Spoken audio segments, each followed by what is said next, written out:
7:24. Welcome back to VT Vancouver. Thanks for joining us this morning. Time now to check in with Mike Apple, News 1130's business editor. Good morning, Mike.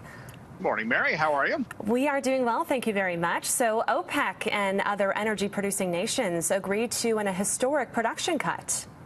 Yeah, they sure did. It was a month ago that the cartel and Russia could not agree to cut production by 1.5 million barrels. Nope, they just were at loggerheads, and the Saudis said, okay, we're going to call your bluff. We're going to raise production. So they started a price war just as the pandemic was starting and demand was collapsing worldwide. Well, just over the past weekend, they relented by historic measures with OPEC plus Russia plus the U.S. plus Canada plus 60 countries all told through virtual meetings and conference calls, agreeing to cut daily output by 9.7 million barrels per day. That's about 10% of global energy production.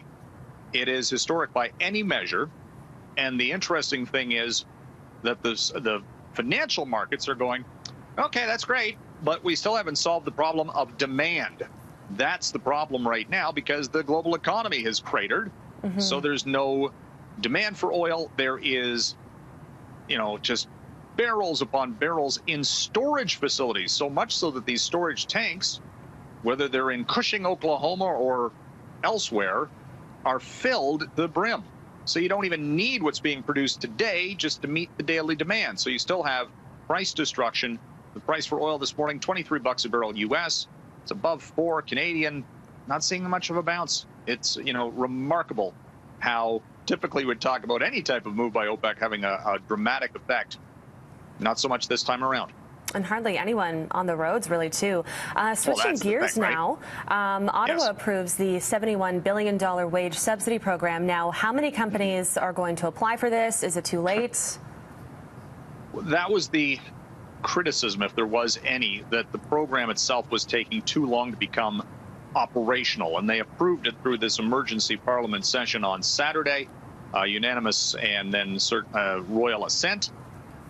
To the tune of $73 billion.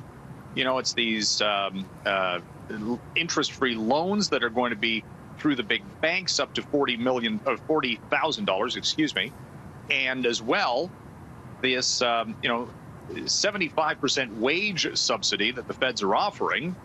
But some companies have already laid off staff. Only Air Canada and WestJet are the biggest that have said, yeah, we'll call the employees back and utilize this program. Small businesses may not have the wherewithal to do that. And now the talk is, well, instead of loans, interest-free, we need grants. We just need money to keep the lights on in the near term. And that's the problem. It's like, how long does this go for? And then how much is this going to take? And then is there a phase 3, to all of these programs? You've seen it in the States. They're on phase 4 now. Maybe they have to do something else at the federal level here. It remains to be seen. It's such a wild card, and that's the problem. We're going to get the Bank of Canada's announcement on Wednesday on interest rates. Do they cut interest rates to zero?